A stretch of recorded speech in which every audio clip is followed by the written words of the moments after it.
but it raises questions about the wrath of the Zionist 1% towards those that it is sponsored, that it claims responsibility for within the Republican Party, who are now moving away. And this civil war within the right, which is really between the donors and the doers, is continuing to play out. The real story about Charlie Kirk isn't his assassination. I mean, sure, that is an important story, but here Max Blumenthal argues that the real story of Charlie Kirk's final days was the story behind that story. Something that many people who disagree with the particulars of Charlie Kirk's murder could probably see and agree with, and that's what he brings in this clip. I think it's extremely important to bring this to the forefront of the conversation, what Charlie was dealing with and what that tells us about our political system in general. So let's watch. Please like the video and subscribe to the channel. Who killed Charlie Kirk? Don't we all want to know? I don't know. And I've never claimed that Israel there was any evidence of Israeli involvement. But Benjamin Netanyahu, the Israeli prime minister, has twice declared that Israel had no involvement. Isn't that unusual? When have you ever seen a foreign leader declare that he had no role in a U.S. assassination of a U.S. public figure? Why does so much of the U.S. public look at this with suspicion? Well, I can't fully explain that, but maybe Netanyahu can, after having taken responsibility for so many assassinations over the past 2 years and over the years. Actually, yesterday, 30,000 people were out in the streets in Tel Aviv to observe the assassination of former Israeli Prime Minister Yitzhak Rabin, the author of the Oslo Accords, who was gunned down by a right-wing disciple of rabbis based in the settlements of Hebron, like Rabbi Dov Lior, whose own acolytes are now in the Israeli government. And Yitzhak Rabin's wife, Leah Rabin, always blamed Netanyahu personally for inciting the murder of her husband.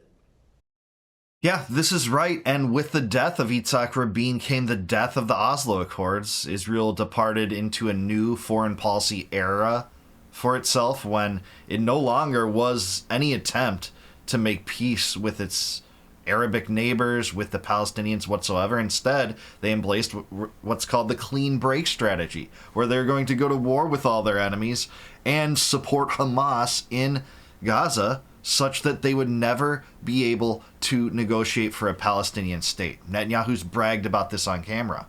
And Max is right. I think it is pretty telling that Netanyahu came out not once but twice to deny any responsibility in the killing of Charlie Kirk. Who would do that if you're so close to Charlie Kirk as he claimed to be? You know, why would you have to do that? Well, I think the answer is pretty clear, and more Americans are waking up to it. It's right here. I've showed this before, but even the Wikipedia article about Israeli assassinations had to be broken down by decade because there's thousands of them, and you can see me scrolling here to show them. This is what Israel's known for, political assassinations. They specialize it. They get bankroll for it from the United States, no doubt. My criminal government is implicated in that, but that's just the truth, and that's why there's suspicion. It's not because of anti-Semitism like they'd like to tell you. It's because they have a track record for political assassinations. And we just saw Yossi Cohen, the former Mossad director, boast in interviews in the U.S. with U.S. podcasters that not only did Israel infiltrate and tamper with pagers being shipped into Lebanon in order to turn them into explosive devices to injure and maim thousands of Lebanese, many of them Hezbollah reservists, but they have infiltrated and sabotaged communication devices in every country in the world. That's what he said. So there's this suspicion there, along with the reality that Charlie Kirk was changing in the final months of his life. And my 3-part series on Charlie Kirk's killing had nothing to do with or it was not an attempt to determine who killed Charlie Kirk.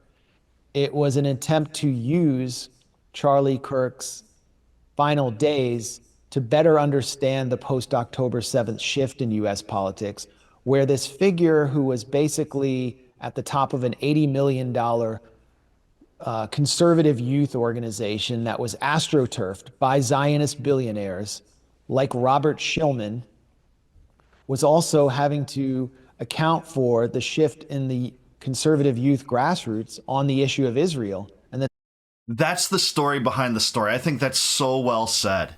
That this shows what kind of influence this Zionist billionaire class has on an organization like Charlie's, but that's just a drop in the bucket when it comes to its influence over legacy media, with Paramount being bought out by the Ellisons, and Andreas and Horowitz buying out TikTok with the Ellisons, and Netanyahu getting together with influencers and saying, hey, there needs to be an eighth front to this war. We need to use the weapons of war, and they evolve throughout time, implying that this is a propaganda war. It's a war for information. He's right about that, but what does he want to do? He wants to talk to Elon Musk to censor users.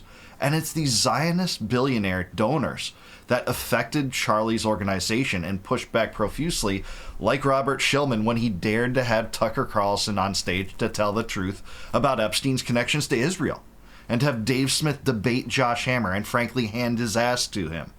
He got more applause than Zionist Josh Hammer with younger conservatives. And if you watch that video, you can see that. This is not just my biased interpretation of it. And it just shows where young conservatism is moving. And it's away from Israel. It's not toward it. And that's what's terrifying this Zionist billionaire donor class.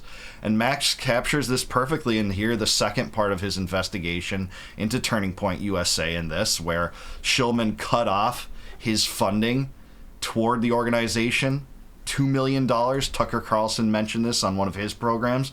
And he pulled his donations from an effort to put a plaque in his name in front of Turning Point USA's complex. I mean, this stuff hasn't been denied by Turning Point USA, and they've denied many other things that have been alleged about this. And it's just been these lackeys of Netanyahu in the United States trying to make him into a martyr, despite the fact that Candace Owens revealed that he said 48 hours before his death in a private chat room, which included Josh Hammer, who lied about this for weeks after this, that he had, quote, no choice but to leave the pro-Israel cause. That's just the truth. This is the real story. He was turning against Israel in the very end, and they didn't like it. they were sick of claiming to be America first while President Trump and his team were being owned in broad daylight by the prime minister of a country of 7 million people thousands of miles away. It just didn't make sense for them. And Kirk was being heckled at his public events, grilled about the U.S.-Israel special relationship, and at the same time, he was sick of being bullied by these right-wing Zionist donors who had helped create him, and he couldn't square the circle. This is exactly true. It really came out in the August 6th, 2025 episode of the Megyn Kelly Show, by the way, when he complains, and you can see the anger and frustration in his eyes when he articulates that, I'm being questioned for my loyalty despite all my track record of supporting Israel, that I can't even criticize Israel as much as an Israeli, despite all of that. And it just shows where his head was going. He didn't know what to do, and it was driving him crazy. And this is what my 3-part investigation at the Gray Zone revealed. But it raises questions about the wrath of the Zionist 1% towards those that it is sponsored, that it claims responsibility for within the Republican Party, who are now moving away, and how they can continue to control them. And this civil war within the right, which is really between the donors and the doers, is continuing to play out. Absolutely. It is playing out. It's creating a schism right now, and that schism is manifesting in various ways. Not only this, but, Tucker Carlson daring to platform Nick Fuentes and even pushing back against him, saying it's unchristian to blame Judaism for the neocons and neocon foreign policy when so many, supposed Christians were involved. Actual pushback in that show. But he's taking flack for daring to platform Nick Fuentes, who's already here. He's already arrived. I'm sorry to say that. And it was Zionist tactics and a massive Streisand effect that caused his ascension and caused his rise in the first place, because you treated him indistinguishable from how the liberal establishment treated many of you, including Ben Shapiro. He's an extremist. You can't platform him. Don't debate him. That's exactly what happened here. They used the same woke tactics, just aimed in a slightly different flavor. And that is what played out here. In some ways, it makes sense that Charlie was the focal point of a lot of this schism and frustration, because he had to balance the young conservative activists who were moving away from the Israel First mantra, in large part, with the older Zionist donor class that didn't want a debate, didn't want anything other than outright Hasbara propaganda. That is what manifested in these frustrations. With a full-scale attack on Tucker Carlson, attempts to push Charlie Kirk's organization, TPUSA, into preventing Tucker Carlson from speaking, calls for Tucker Carlson to basically be boycotted from all conservative events, and attacks on Candace Owens, who is focused on the more, who killed Charlie Kirk angle, who is also flipped 180 degrees from being pro-Israel to being completely opposed to the Israeli, to the U.S. sponsorship of Israel. And we're seeing the New York mayoral election turn into a proxy for this debate about the Israeli role in U.S. life, with someone from the left who would have been more familiar with the kind of environment of the community church in Boston than TPUSA, someone who was a student activist in college supporting Palestine solidarity, Zoran Mamdani, on the verge of being elected mayor of New York, and the very same forces that Charlie Kirk was privately railing against, who were essentially controlling him in his final days, are now training their fire on Zoran Mamdani and are in a full-scale meltdown. So the changes that we're witnessing in U.S. politics on the left and on the right are dramatic, and we're only going to see them intensify, which means that the efforts of this, I would call it a kind of a fifth column in the U.S., are going to intensify as well and become increasingly dangerous, frenetic, and potentially violent. Yeah, can't say I disagree with him on that at all. I mean, if you can get a New York mayoral race to center upon the issue of Israel, you can't also tell me that Israel's just this unimportant issue that Americans don't care about it, because they clearly do care about it. It's splitting the right now because the hypocrisy is too glaring when you make the centerpiece of your political movement America first, and then it's just the Israelis who you prioritize above Americans' domestic concerns in basically every area. And it's just becoming too glaring when you're shifting, disaster relief policy to deny it to critics of Israel. You're targeting, legal alien residents, for their opposition to Israel. You're bankrolling a genocide in Gaza. You're starting a new war in Iran, of all places, after campaigning no new wars. That is literally too hard for Americans to ignore. Many Americans haven't cared about this issue until now because they've seen how it's spilling over to domestic concerns and attacks on free speech, and saying, hey, we're going to rewrite our state speech laws to conflate anti-Zionism with anti-Semitism and then catch all these numbskulls that are speaking harshly about Israel. How can that not be ignored? It's not. And this event regarding Charlie Kirk is no different. People have investigated this, Max being at the forefront of this investigation, has just opened a Pandora's box of the influence of this Zionist donor class and what they will and what they won't accept. Charlie wasn't towing the line close enough for them by having, voices that were a bit oppositional toward Israel's interests. But yet, that is where conservatism is going, regardless of whether they like it or not. And that's a trajectory we'll feel out in the next years.